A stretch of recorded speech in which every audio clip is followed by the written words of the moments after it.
I'm here in the garden city of Port Harcourt to meet a young African entrepreneur with an amazing story.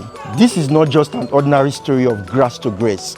This is a story of value and impact, fueled by the determination and grit to never give up. Meet Mike Ogbuanu, a young man who defied several odds from his humble beginnings in the eastern part of Nigeria to become an engineer, an entrepreneur, and a business leader, creating several jobs for hundreds of young people. I just arrived in Port Harcourt, and this place I am in is called Rumola Link Road. It's off Kensarowiwa Road, the road that used to be called Stadium Road.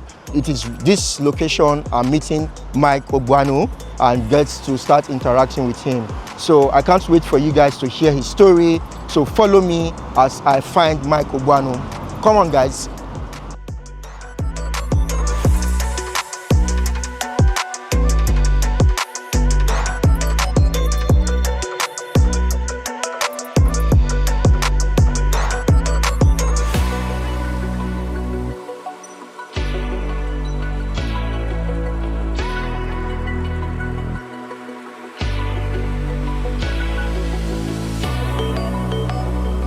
Mike, congratulations, and ladies and gentlemen, this is Mike Ogbuanu. The reason I'm here today, he asked me to attend the grand opening ceremony of the hospitality initiative he just created in Port Harcourt, and I told myself I'm not only just going to attend, I'm going to showcase his story, because Mike is someone I know for a while now. He's an engineer, he's an entrepreneur, and he is a business leader who has been creating opportunities for a lot of youth in Nigeria. And he has an amazing story that I believe would inspire a lot of more people. And now we are here with Mike Live and Direct. And so Mike, congratulations once again. I'm happy to see you, I'm happy for you. So what's going on? Yeah, please, this is, as you can see, we're preparing for the grand opening. It will start any time from now. And we're excited to have you. Thank you for coming. Please come, follow me. Okay, let's follow Mike.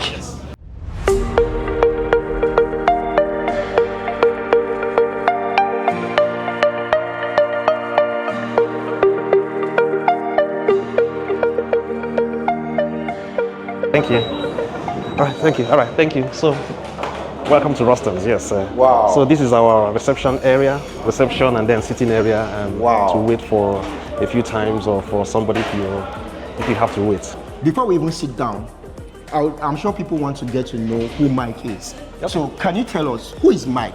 Okay, let me start from my name. My name is Michael Ogbuanu.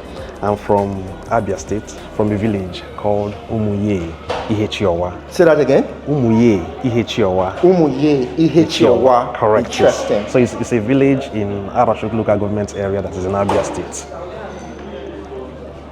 That's where I grew up. That's where I attended my nursery school, my primary school, my secondary school, before I then road jump and then left to go to Futo to study engineering. After which I'm now working today as an engineer in one of the companies in Nigeria here. Wow. Yeah. So I know a bit of your grass to grace story, something about you starting from poverty and making a way for yourself. So is your story really a grass to grace story? Were you really poor? And if yes, how poor were you? To be honest, I remain grateful for the experiences I've had. I grew up from, like I said, Umuye Ihechiowa, which is a village that is not a town. Let me start from there. So in the midst of poverty, I was fortunate to have been born by teachers. And if you know Nigeria, teachers are not the richest people. Teachers of primary school. So my father was a headmaster in a primary school and my mother was a headmistress in a primary school. And they had 9 children. 9 children? 9 children. So I am the seventh. Yes. Your father and your mother alone had 9 children? Very correct, yes. Wow. So if you do the math, you can calculate how much their salary was and how they were able to train 9 children. And because they were teachers, because they knew what they wanted for us, they wanted to make sure that all of us went to school.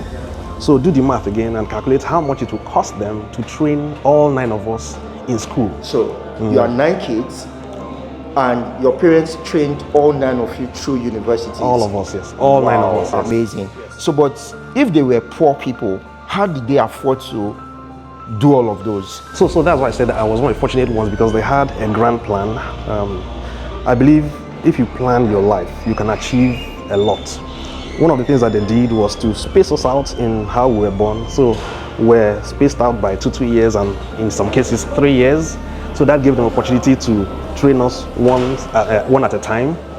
Then another one, because they knew they were going to train all of us in school, they had to moderate their own expenses from the beginning. Some teachers were able to buy bicycle or motorcycle in the villages. My parents never had any, for instance. They didn't live the kind of lives that some other teachers around them were living, because they knew that they had school fees to pay for all 9 of us.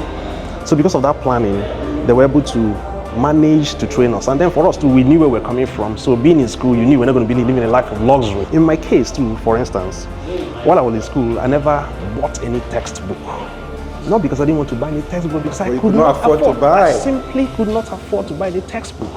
What I did instead was to make friends with people who had money. So I had people who could buy these all kinds of big petroleum engineering books. I borrowed from them, finished reading within the shortest possible time, I returned to them, and in some cases I photocopied those materials and studied, because I knew my parents could not afford it.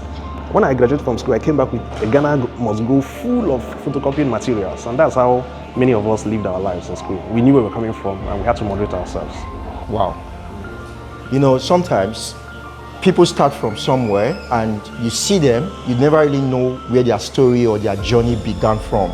Now, today you are employing people and you are creating value in the society. So let's pause your humble beginnings for a while and talk about your journey into hospitality. Why did you decide you wanted to build a hotel in Port Harcourt? In 2018, I think, I came to Port Harcourt to get a hotel. And I could not find accommodation in many of the good hotels I wanted to be in. Some of the ones I found accommodation, after a long time, I realized that there were a lot of frustrations in how they managed the business. From the reception, you did not feel welcome. Some of them did not seem happy that you're there. They seemed that you're a disturbance. I said, no, this cannot happen. This has to change. And then all of the frustrations and all of the motivations I got from my MBA got to the point where I said, no, I have to change this. I have to get a hotel built. I have to set up a system that would change the narrative. Again, another thing is, the good hotels that I saw that met the minimum standards that you want were priced up there. So in my mind, I'm like, no, this is daylight robbery. I can do something that meets that minimum standard and will still be affordable for the average person that wants class, that wants simple luxury, but then they will pay for that with a minimum amount. I have a lot of questions to ask you, and do you mind, maybe let's take a walk, and I'll continue asking you the questions. Sure. As do you want us to take the lift or take the staircase? Well, it's your hotel. Let's take the staircase, please. Yes, let's burn some calories. So now, I want to know, how many rooms do you have here? Okay, we have a total of 33 rooms that are available for sale. Okay. Of course, we have all kinds of other things like offices, the gym, like the laundry, like several other spaces that we use for other things. But the rooms available for sale to guests, we have 33 of them. We also have a boardroom.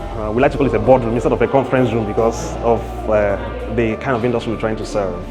The location that you are in right now is a prime location. How did you acquire a land in this location, or why did you decide this was the location that you would have this in? Yeah, for me, being interested in hotel business and real estate, I learned quickly during my MBA and during my market research that the most important thing in real estate is location, not the quality of your building, not other things, but the most important is the location. So I had 2 states in mind, River State and Lagos State. But after some reviews, it became clear that we will have to start from River State, and in River State we have to start from Port Harcourt. And in Port Harcourt, after doing all the research, I found out that Stadium Road will be the prime location for a hotel, given that it will be, for those of you who know Port Harcourt, Stadium Road is at the center of Port Harcourt. It's at the heart of Port Harcourt. It's in the middle of Port Harcourt. Wherever you're coming from is closest to everywhere. If you're coming from the airport, if you're going to the shopping mall, if you're going to the mosque, if you're going to the church, if you're going to the stadium, everywhere you're going to, Stadium Road is at the center. It is practically 10 minutes, 15 minutes to everywhere. So for that reason, I chose Stadium Road. Remember, I wasn't thinking about the cost yet. I just wanted to zoom in on location first. So when I came here to buy the land, of course, as you can imagine, it was a lot of millions of naira. It was far higher than I had ever bought land before. But for me, if I was going into the hotel business, it had to be on Stadium Road. And therefore, I had to raise the money to buy the land that I needed here. Can you tell us or share with us your financing model? How did you finance this? Yeah, so that's an interesting one. And I keep going back to my MBA. That MBA I did was a blessing. During the MBA, we were taught that the big things that happen around the world happen because people know how to raise the resources required.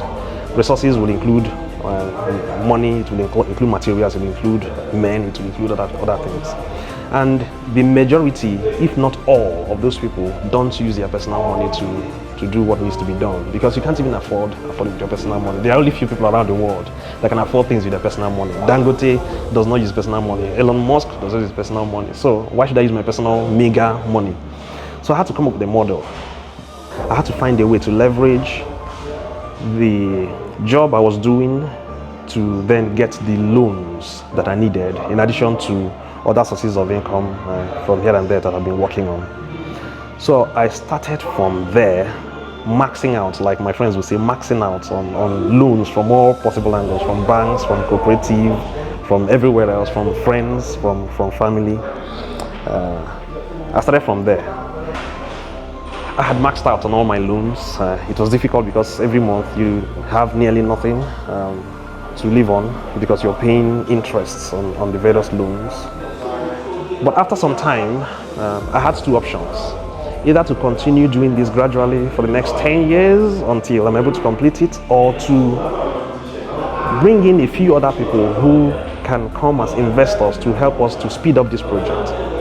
So I had a few friends and colleagues that joined, brought in additional resources that was required to then speed up the completion, and that's why we have completed this now in no time. I know you are a man of family, so you have a wife and you have kids. Yes. When you told your wife you wanted to do this, what was her reaction? My wife has been the backbone of this. I have to give it to her. Okay. Because as you're aware, this journey is a journey of sacrifice. By the time you start it, you no longer have money. Money to fund some of the luxuries of life or some of the wants of life that ordinarily an average wife would like. So in her case, she was also busy raising money to support, to close some of the gaps that I couldn't close anymore, in addition to the fact that she was willing to forego some of the additional luxuries that she should have had if I wasn't doing this. I would have had some spare money to take care of some of those things. And she was willing to forego everything to make sure that this happened, in addition to wise counsel. You know, women are more intelligent than us. They are wiser than us. So she guided me along the way, supported in all. And then the children as well, I explained to them what we wanted to do, what was going to happen, what it meant. It meant that we wouldn't be able to go for some of the holidays. It meant that we wouldn't be able to buy some of the things that normally we would buy. We would have to sacrifice. It meant that I would not be available most weekends, especially that one for the children. Because, like I told you, I'm still working somewhere. So I come back from my normal work, I start working on this one. And then I finish working on this one, and on weekends, I have to come out to do this. So I was never around. It was a collaborative effort. The family, my siblings, amazing people who have supported me all the way, right? My in-laws. So it's been such a journey. Everybody has contributed in several ways to make sure that this happened. It's not something you can do on your own. You just need the support of everyone. I would say, Mrs. Obuanu, thank you very much for being a great spouse to your husband, and I'm sure women all over the world are very proud of you right now for supporting your husband. And congratulations, Mike, not just for Rustin now, but for having a wonderful family. And you mentioned that your siblings, everyone has been very supportive. What does it take to build a hotel of this magnitude? Like, how run us through the story from the beginning till where we are now? Okay, yeah, so I'm aware that in Nigeria, many people have a lot of ideas in their heads. I've spoken to several friends and they have ideas, but their challenge has been, how can I make it happen, especially in Nigeria of today, where the average person is trying to survive, to cheat you to survive, to take advantage of you to survive. But in my case, again, I've been fortunate. I've been blessed with people, friends, siblings. I have a brother, immediate younger brother, Austin Obuano, the founder and CEO of UMEC Real Estate Construction Services. I am fortunate that I have that brother who, number one, bought into the dream, and number two, committed to making sure that it happened. So he designed the first concept, and of course I told him the kind of thing I wanted based on all of the things I wanted to correct in this industry in Rivers State. He had the first design, but he was also open to making several corrections to make sure that it met what we wanted to create.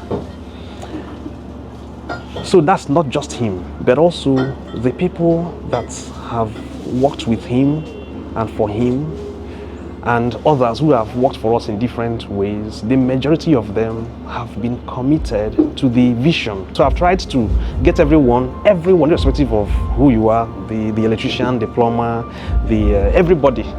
I try to get them to buy into the vision that what we're trying to do here is not just for you to do plumbing work. Like the plumber that started with us has been with us, he's still here with us. We call him Professor Ibe, Professor of Plumbing. Everybody bought into the vision and wanted to make sure that they built a hotel that met that 5-star standard in Rivers State. And that meant that they went out of their way to do something better than they have done in all their previous jobs.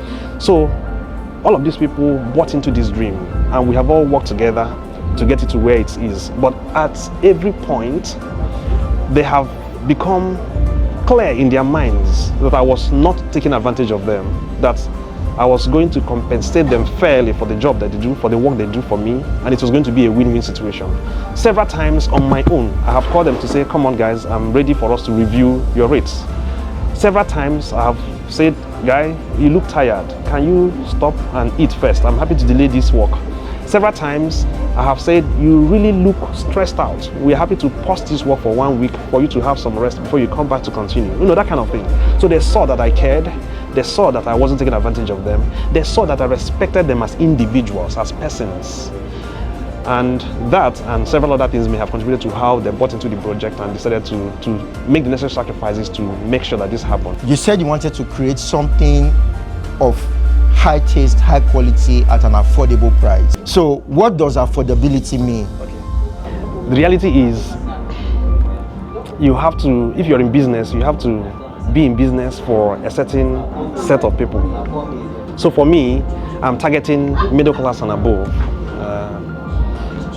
While we will not charge 400, 500,000 of today's money, because I don't know what tomorrow's money will be. Okay. Of today's money, 2025 March, April now, while we will not charge 300, 400,000, we will charge something that will help us to maintain the standard that people expect, the kinds of people that come here would expect, and we just take a little profit. For us, the driving force for creating this is not really the profit. The reason we are here is for the guest, and for that guest to have the best possible experience in a hotel that they've ever had in Rivers State.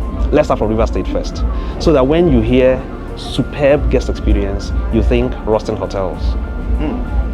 I know you have different room categories. Now let me ask for the cheapest room you have.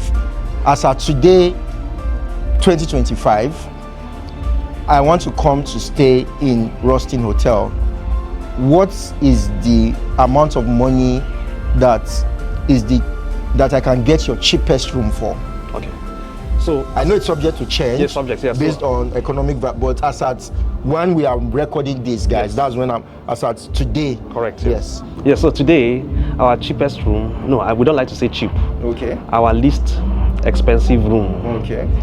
starts from 91,000 naira rack rate. Okay. But we are currently doing a promo of 30% on all the rooms, and therefore that least expensive room is currently at 63,000 naira. But we also have other kinds of pricings for companies, for certain industries, for certain kinds of friends, for our royalty programs, and that price can even come lower. So guys, right now this video is not dedicated to doing a review of Rustin Hotel, but I can say for a fact that I know Mike, and Mike is one of those people who, if he says this is what we want to do, he's a man of his word. And if he has said that Rustin Hotels in Port Harcourt, Nigeria is going to give you a guest experience unlike any other, I can vouch to say that is correct. So please, why don't you find yourself in Port Harcourt and come check out Rustin Hotels, and write in the comments below, guys, what was the experience like in Rustin Hotel? Is Mike actually telling the truth, or you think there are things he can do to improve the guest experience? So please visit Rustin Hotel, stay with them. Don't just stay in the least expensive room. Go to the suites, the exquisite double, the opulence, the exquisite, Yes. the premium. We have all kinds of rooms. Yeah, so please, now I want you guys, the viewers, to be the reviewers. Review Rustin Hotels and put your comments in the comment sections below. Like I say, if you know this channel very well, I'm not being paid to do this. Mike did not offer me any money. He did not ask me to do this. He only invited me to Rustin Hotel, and I said I wanted to tell his story. So you can take this to the bank that it is not a paid promotion. He's not putting a gun to my head to tell you that he's a nice guy. So guys, review Rustin Hotel. I want to know if indeed Mike is a man of his word.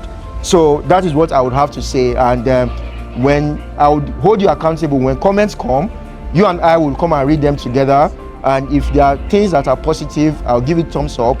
If there are things that needs to be improved, I would say, Mike, you have to go and improve this. Is that a deal? So let's shake hands to that. Okay. So, but while we are trying to wrap up, what next for Mike?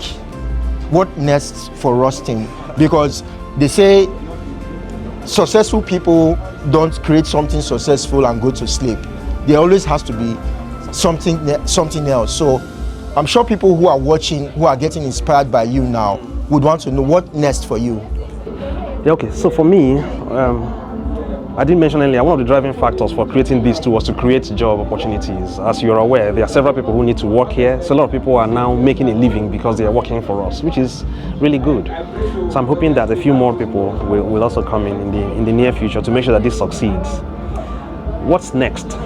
Unfortunately, I don't know the future. I don't have a crystal ball, but I want to make this work first, and then I have stakeholders, my wife, my family, and other people. But one of the things that we are thinking is, if you look at the logo for Rustin Hotels, you actually see 3 skyscrapers, 3 towers. That's deliberate. The intent is to do, this is supposed to be one of the small towers. The intent is to do at least another 2 in the near future, but that is subject to the outcome of my engagements with the stakeholders, very, very important stakeholders that I have in terms of family, in terms of other people. So everybody, I think this is where we bring this conversation to a close. So guys, this is where I will tell you, remember to subscribe to the channel. This is Unscripted. I love to tell people's stories. I travel all around the world to tell genuine, unscripted stories. And in today's story, we are talking to Michael Ogwanu, the very poor village boy from Abia State who has become a successful business leader, creating employment opportunities in Nigeria today. Now, in your own little space, what value can you provide? What solutions can you provide to your local community? Think about that as I leave you right now, and I hope to see you in the very next one. Please subscribe to this channel. I'm a big fan of Baba's like. Sly Baba that we call him, Suleiman. You've heard it from me. Click and click and If you have not yes. subscribed, You are wrong. you are wrong. You're wrong, yes. Congrats, Mike. Thank you so much. All the Thanks a lot. best. Thanks so We much. have a party to attend, right? Indeed, So yes, that's why we're here. let's go enjoy the party. Ruston Hotel, now the place today. 5-star shine, catch my eye today. Lights them bright like Lagos nights. Now here I go flex till morning light.